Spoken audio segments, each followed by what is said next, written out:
Hello and welcome to this new blog post where I want to use the holiday time a bit to reflect on certain things around AI usage and sustainability. So first, a short disclaimer that this is all my personal opinion and has nothing to do with Microsoft or any other company. And the first thing I want to highlight here are the CO2 emissions of AI models. And the background to this story is, well, a couple of days ago, I checked out something in Azure AI Studio and I read something odd about, well, let's say a new model that I want to check out. And this is the model from Meta. It is Llama 3.1, the big one. And interestingly, while having a look at the model catalog in Azure AI Studio, I found this data here about the CO2 emissions from this model. And this gave me the idea, hey, can we calculate this for all models? Yeah. So my question is, what are the CO2 emissions of all small, medium and large language models that we use in the world? And the problem is there is no complete or comprehensive market overview of these language models.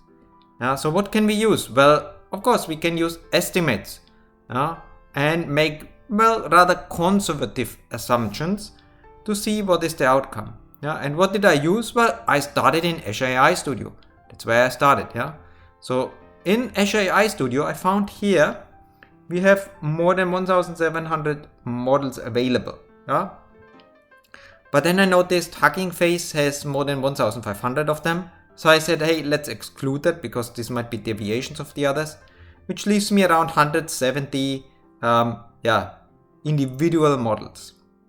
And if I make a conservative assumption, I say, okay, 70% of these models from these 171 are small, then 20% are medium and 10% are large. So if you take 70% times this number, you arrive at this number. 20% from 170 rounded up is 35 and 10% from 170 rounded up is 18. So with these numbers I started, and then I said, well, maybe we don't cover everything in the Azure AI Studio. Let's say we cover 80% of all the models that are available, and maybe that's too large the number. But anyway, if we use this coverage, then in total there would be 150 small models in the world, 43 medium and 22 large models. And with the CO2 emissions from Llama, I can just multiply the numbers here by the CO2 emissions that I found.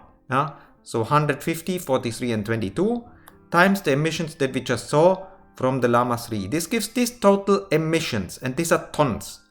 So these are 347,180 tons of CO2 emissions for all of the models that are available. And then, well, how much is that?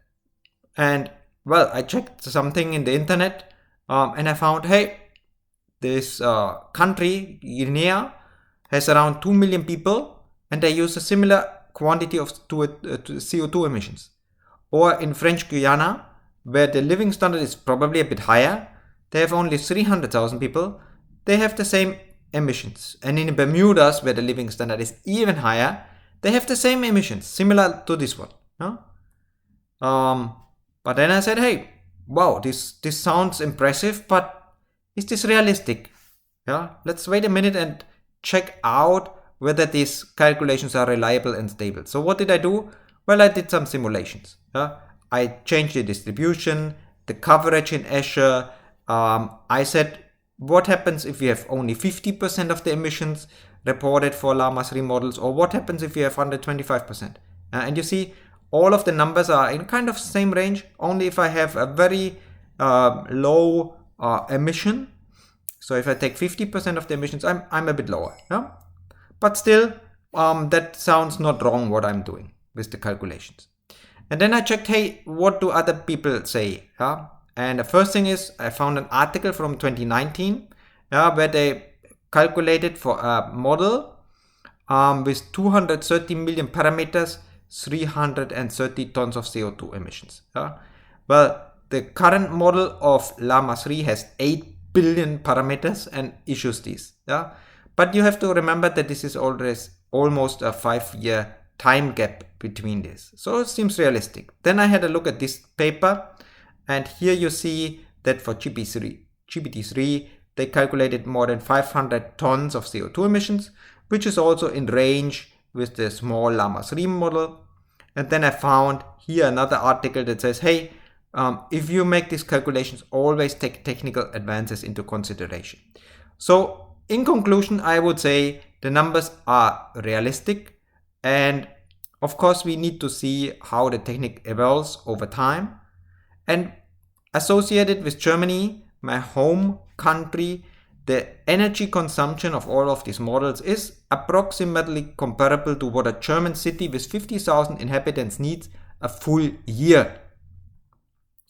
Okay, that's the first point. But then I thought, hey, that's a lot of CO2 emissions, but what are people actually doing with these models? And then I asked different chat programs, and one of them was, of course, here in the Bing, the Copilot. And I asked, what are the most requests people make? And then you see fact-checking, about historical dates, weather information, language requests, translate something, explanation of technology, like what is a blockchain, for example, and so on. But this seems very general knowledge. I asked also in OpenAI the same question, and I asked Gemini, and I got kind of similar outputs.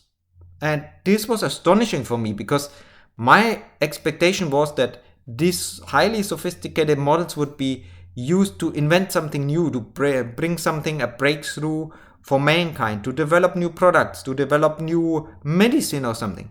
But the actual use is more like, general knowledge, know-how, general questions. And now the question is, if we see this actual usage, do we really need supercomputers to justify these large CO2 emissions?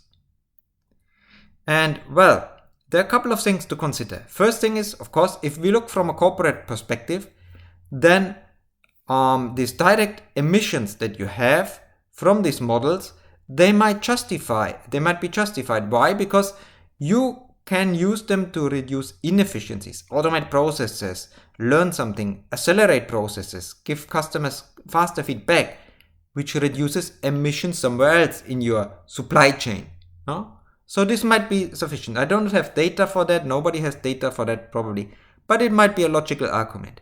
But what about people that use these chat models in their web browser? Yeah? Should they be able to use it? Should it be prohibited? Or what are the arguments for and against? And one thing is, of course, if you make these kind of tools available, then the students or people, they lose basic skills. Yeah? They might not be able to read a card without an online navigation system. Yeah? They might not need basic things.